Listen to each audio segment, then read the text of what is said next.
Earlier this year, in a rural part of India, armed men working for a group of landlords attacked farm workers, killing 22 of them. It was an all-too-ordinary event in rural India. As members of a high caste, the landowners exercised their control over the lowest caste, the workers, who don't seem to be able to do anything to stop it. Christian Amanpour of CNN, on special assignment for 60 Minutes, went to India to look into the plight of that lowest caste called the Untouchables. Of all the inhuman labels one human being can put on another, untouchable is about as bad as it gets.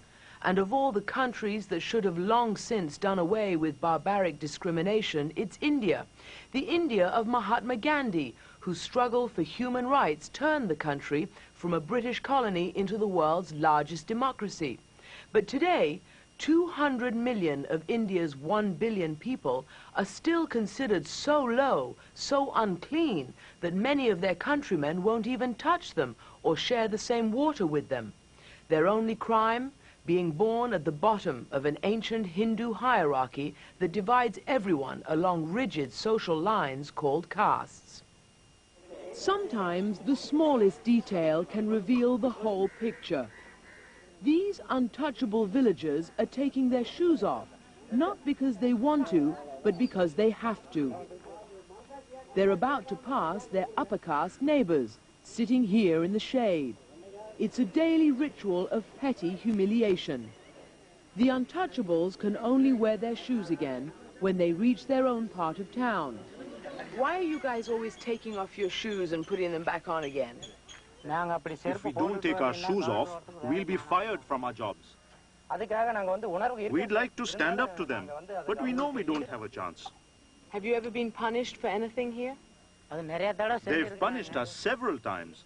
We have to fall at their feet 2 or 3 times. They have to fall at their feet? We have to lie on the ground and beg forgiveness. Oh my goodness. And the discrimination continues at prayer. Untouchables aren't allowed to enter the Hindu temple in this village, so the priest blesses them outside. In tea houses all over India, untouchables have to drink from separate glasses. And they have to wait until someone comes to serve them outside.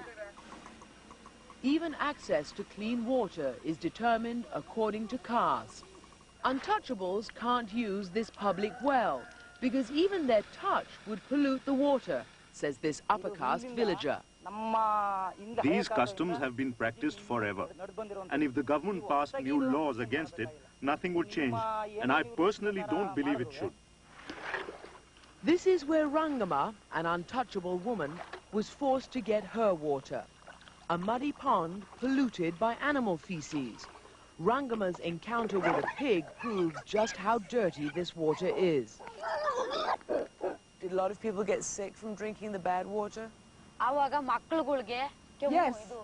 And when our children became sick, the doctors blamed us, saying you people are unclean.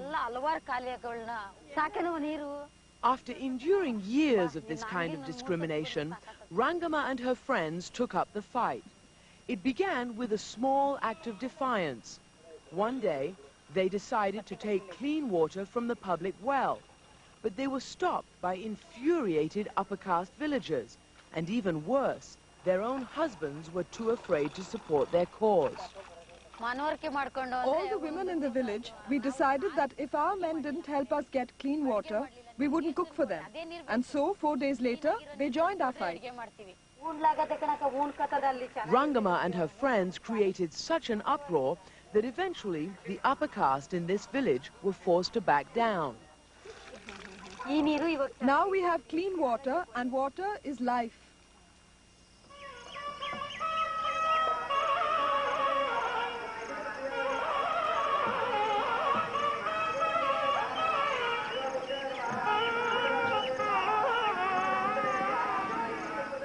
The caste system is as old as the stones that built this temple.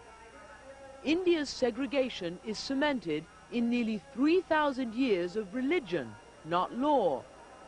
It's one of the most complicated, sophisticated systems of social hierarchy and oppression that the human beings have ever devised. Professor Sunil Kilnani teaches politics at the University of London. He's the author of an acclaimed book on contemporary India and the complex legacy of the caste system. It's a system that ranks every Hindu from the highest to the lowest according to the work they and their caste perform. Purity is an extremely important facet of religious observance. For example, the use of fire, which is very common in Hindu rituals, or the use of water.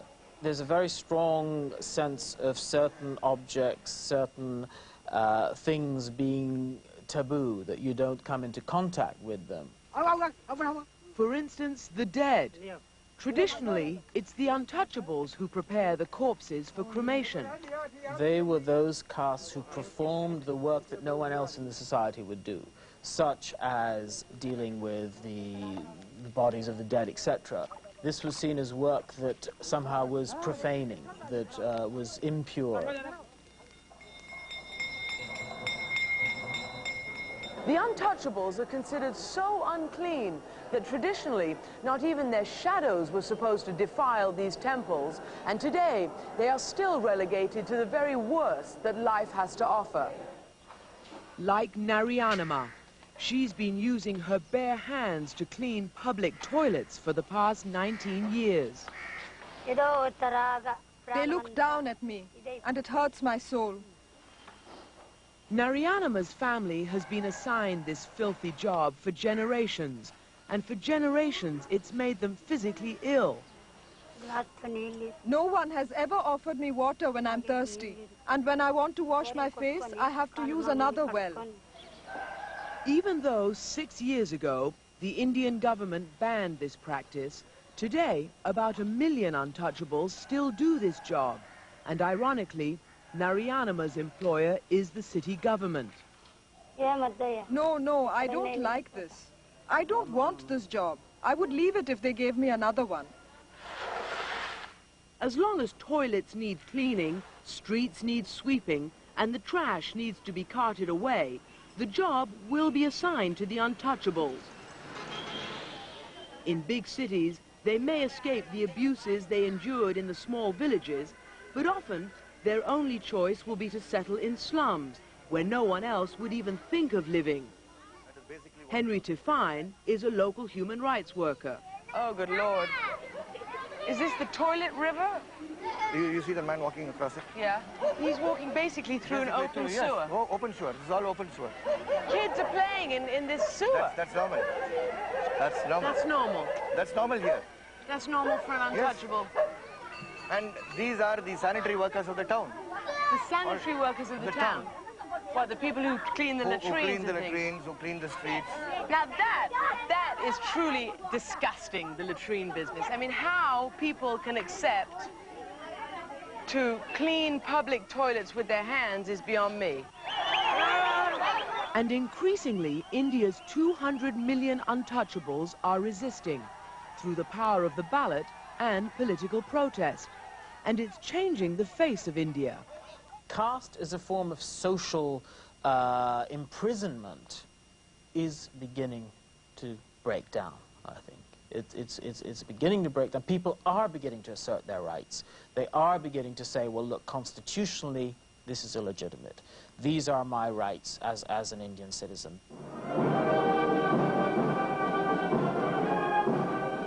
They are rights that were enshrined in India's constitution, which banned discrimination against Untouchables. Progress has been difficult, but now, for the first time in history, an Untouchable has managed through his own efforts to become President of India, though the office is largely symbolic. But it's the local Untouchable leaders like Dr. Krishna Swami who are really shaking up the system by building a political movement on centuries of pent-up anger. Is India a democracy for all? No, it is a fake democracy. We are fighting for our self-respect. Some local officials have been killed. Are you not afraid? There are thousands and thousands of people are ready for this fight. But the upper caste is fighting back. These young men are furious at the Indian government for increasing the number of sought-after civil service jobs that the government reserves for untouchables. It's India's own war over quotas and affirmative action. What's at stake is I think, whether the upper castes are going to continue to maintain their privileged positions, or whether they're going to have to cede some room and some place to those from the lower castes who want a slice of the cake, really. Almost every time untouchables assert their rights, it provokes violence in the cities and especially in the countryside, where upper caste landlords still reign over their untouchable laborers. That's what happened in the village of Bate one night. More than 200 upper caste men, armed with guns and knives, attacked this village. They went from hut to hut, killing anyone they could find, even children. And all these villagers had been asking for was what they considered a fair wage, $1 worth of rice a day for their work in the fields. This is what they got for their trouble, unspeakable horror. The bodies of 58 villagers haphazardly sprawled where their killers found them. Whole families were murdered, including Parwati Devi's son and his wife. Only her grandson survived, hidden in his dead mother's dress. There was no reason to kill my son. He never argued with anyone. Like all of us, he just worked in the fields for his daily wage. A pittance of a wage paid by the landlords who own these fields and who now are accused of leading the slaughter. Mohan Chaudhry is the upper caste village priest. We never start the violence. It's the untouchables who pick the fight. And the landlords just retaliate.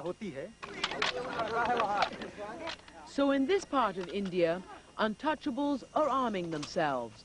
Only women are allowed in this militia. They're being trained to shoot because they are most at risk.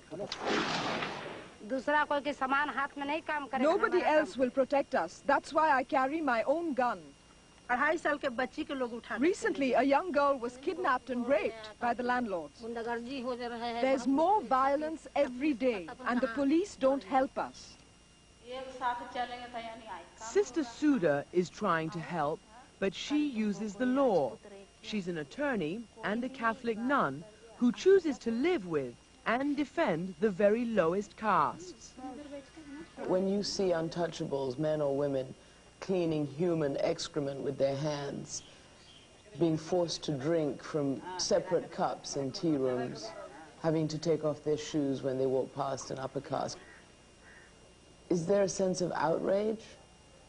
Oh, sure. It's really a curse on humanity, the whole caste system. Is there any escape? Impossible. See, in India, everyone knows his caste. So no matter how well you do in life, Yes. you will always be considered Yes. untouchable, Yes, unclean, yes, and less than human. right. The untouchable's burden has been carried from generation to generation. Now, Narayanama, the toilet cleaner, pleads that it not be passed on any further. All I'm begging for is that my children don't inherit this job. It should end with me.